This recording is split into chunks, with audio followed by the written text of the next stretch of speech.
le dernier sermon du prophète Mohammed, paix et salut sur lui. Peu de temps avant sa mort, et alors qu'il faisait le pèlerinage à la Mecque, le prophète Mohammed, paix et salut sur lui, a prononcé un sermon qui allait par la suite être connu sous le nom de « dernier sermon du prophète ». Ce dernier sermon n'était pas qu'un rappel destiné à ses fidèles, mais aussi un important avertissement. Il confirmait également la fin de sa mission prophétique. Le prophète Mohammed, paix et salut sur lui, a prononcé son dernier sermon au cours du pèlerinage de l'an 632, au 9e jour du mois de Dhul-Hijjah, qui est le 12e mois du calendrier lunaire. Il se tenait sur le mont Arafat, devant des milliers de musulmans.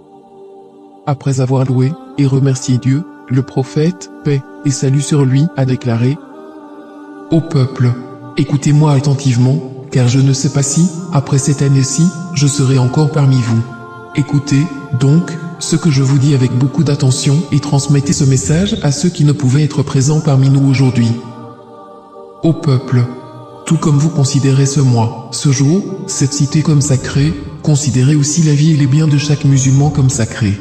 Retournez à leurs légitimes propriétaires les biens qui vous ont été confiés. Ne blessez personne afin que personne ne puisse vous blesser. Souvenez-vous qu'en vérité, vous rencontrerez votre Seigneur et qu'effectivement, il vous demandera compte de vos actes. Dieu vous a défendu de pratiquer l'usure, de prendre ou payer de l'intérêt, donc tout intérêt non payé sera maintenant annulé. Votre capital, cependant, vous revient. Vous n'infligerez, ni n'endurerez aucune injustice.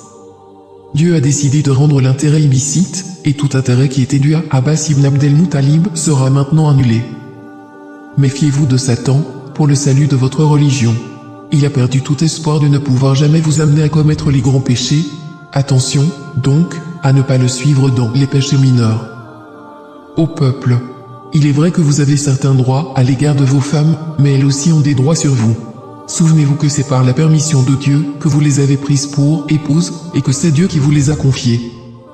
Si elles respectent vos droits, alors à elles appartient le droit d'être nourries et habillées convenablement. Traitez donc bien vos femmes et soyez gentils envers elles, car elles sont vos partenaires et elles sont dévouées envers vous. Il est de votre droit qu'elles ne se lient pas d'amitié avec des gens que vous n'approuvez pas et qu'elles ne commettent jamais l'adultère. Ô peuple, écoutez-moi bien, adorez Dieu, faites vos 5 prières quotidiennes, jeûnez pendant le mois de Ramadan et donnez votre richesse en zakat. Accomplissez le pèlerinage si vous en avez les moyens. Toute l'humanité descend d'Adam et Ève. Un arabe n'est point supérieur à un non-arabe, et un non-arabe n'est point supérieur à un arabe, et les blancs ne sont point supérieurs aux noirs, de même que les noirs ne sont point supérieurs aux blancs.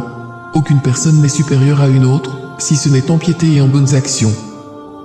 Vous savez que chaque musulman est le frère de tous les autres musulmans. Vous êtes tous égaux. Vous n'avez aucun droit sur les biens appartenant à l'un de vos frères, à moins qu'on ne vous ait fait un nom librement et de plein gré. Par conséquent, ne soyez pas injustes les uns envers les autres.